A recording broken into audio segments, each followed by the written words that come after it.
આજે હું તમારી સાથે શેર કરીશ ચટપટી મસાલા સ્ટીકની રેસીપી।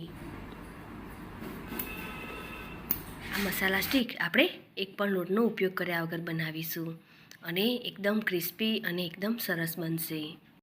મારી રેસીપી તમને ગમતી હોય અને હજુ સુધી સબસ્ક્રાઈબ ન કરી હોય તો લાઈક, શેર અને સબસ્ક્રાઈબ કરજો। આ સ્ટીક ઓછા સમયમાં બની જાય છે, તો બનાવવાનું આપણે શરૂ કરીએ। તો એકદમ ક્રિસ્પી અને ટેસ્ટી એવી મસાલા સ્ટીક બનાવવા માટે પહેલાં આપણે 1 કપ જેટલો સોજી લઈશું। આ સોજીને આપણે ક્રશ કરી લઈશું। તો તેને મિક્સર જારમાં લઈશું અને તેને એકદમ ઝીણો ક્રશ કરી લઈશું।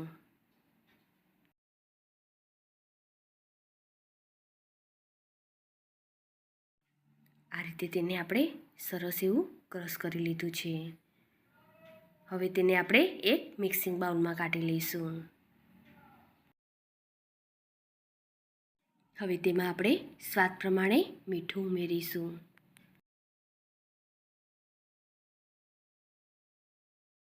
હવે તેમાં અડધી ચમચી જેટલો શેકેલા જીરાનો પાવડર ઉમેરીશું। તો શેકેલા જીરાનો પાવડરની જગ્યાએ તમે જીરાનો ઉપયોગ પણ કરી શકો છો।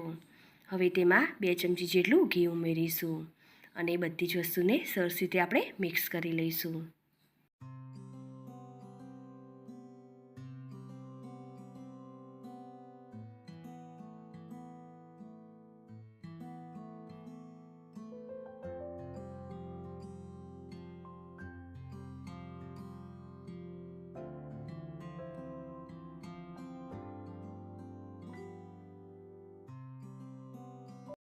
આ રીતે આપણે મુઠ્ઠી પડતું મોણ રાખીશું। હવે તેમાં આપણે થોડું પાણી ઉમેરીશું અને લોટ બાંધીશું।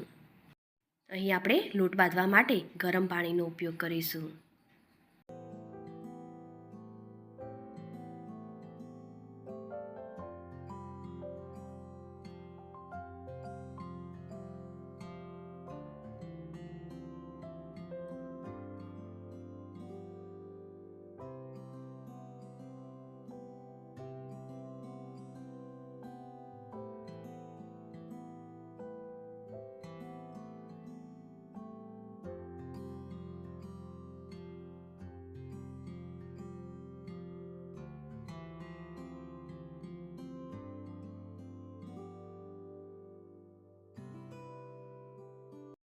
અહીં આપણે થોડો સોફ્ટ હોય તેવો લોટ રાખીશું।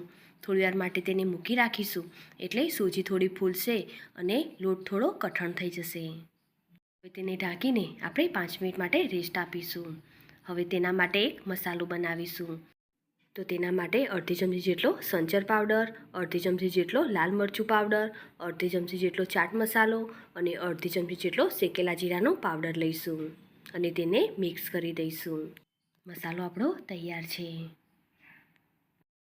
5 મિનિટ પછી આપણે જોઈએ તો લોટ સરસ એવો કઠણ થઈ ગયો છે। હવે આપણે તેના 2 અલગ ભાગ કરી દઈશું અને એક ભાગને આપણે વણી લઈશું। લોટને સરસ એવો મસળી લઈશું। તેનો આપણે લુઓ બનાવી દઈશું।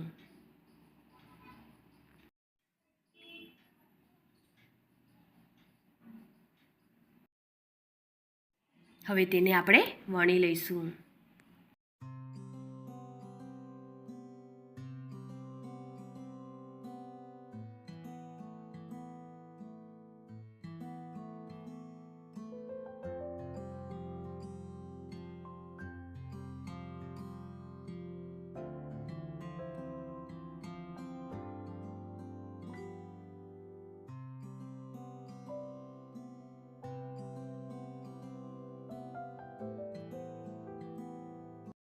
આ રીતે આપણે તેને વણી લીધું છે। હવે તેને આપણે સાઈડ કટ કરી દઈશું જેથી સ્ટીકનો શેપ એકદમ સરસ આવશે।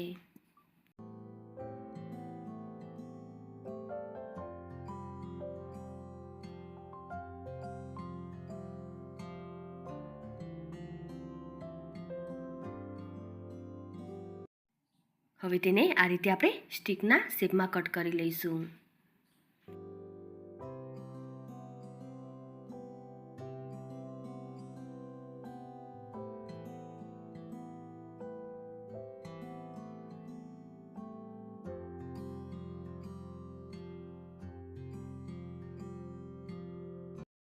તો આ રીતે આપણે સ્ટીક બનાવી લીધી છે. હવે તે જ રીતે બીજા લોટને પણ આપણે વણીને આ રીતે સ્ટીક બનાવી લઈશું.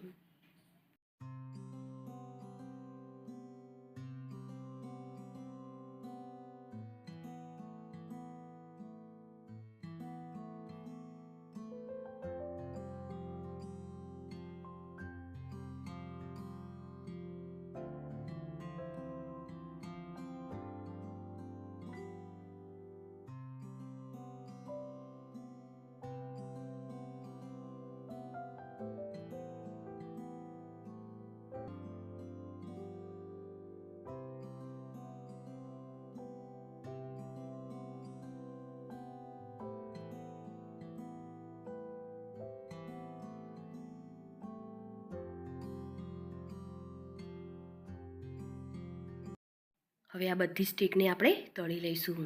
તો તેના માટે આપણે તેલ ગરમ કરીશું અને આ તેલને હવે આપણે ચેક કરીશું. તો તેલ સરસ એવું ગરમ થઈ ગયું છે. હવે આપણે ગેસની ફ્લેમ લો કરી દઈશું. હવે તેલમાં આપણે સ્ટીક ઉમેરીને તેને તળી લઈશું.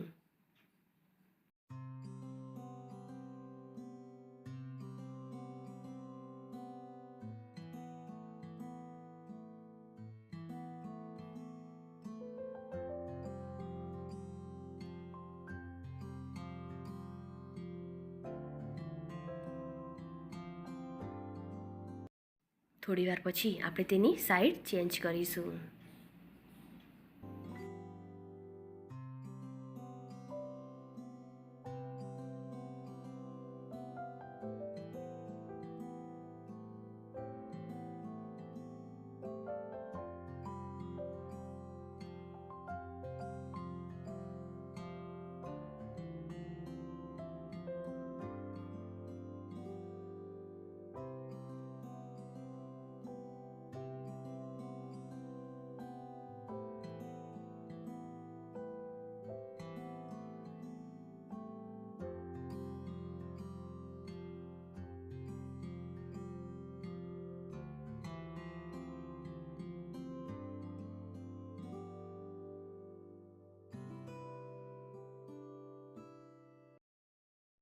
સ્ટીક સરસ એવી ક્રિસ્પી થઈ છે અને તેનો કલર પણ બદલાઈ ગયો છે. હવે તેને આપણે બહાર કાઢી દઈશું.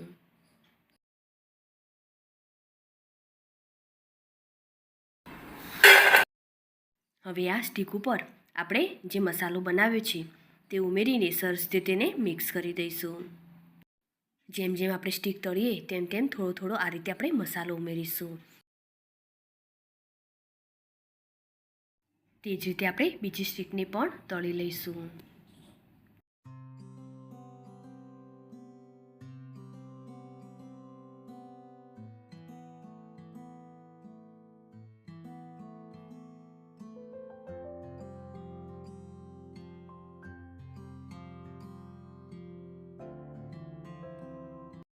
આ જ રીતે આપણે બધી સ્ટીકને રેડી કરી દીધી છે.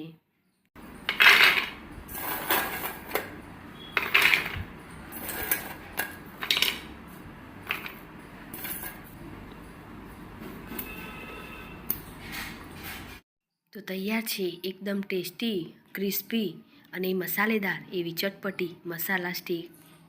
મારી આ રેસીપી તમને ગમી હોય તો ચોક્કસથી લાઈક કરજો. સાથે જ તમારા ફેમિલી મેમ્બર્સ અને ફ્રેન્ડ્સ જોડે શેર કરજો. અને મારી આ ચેનલને સબસ્ક્રાઈબ કરી બાજુ આપેલ બેલ આઇકોન પ્રેસ કરજો, જેથી નવી રેસીપીના અપડેટ તમને મળતા રહે. ફરી મળીશું આવી અવનવી રેસીપીના સાથે.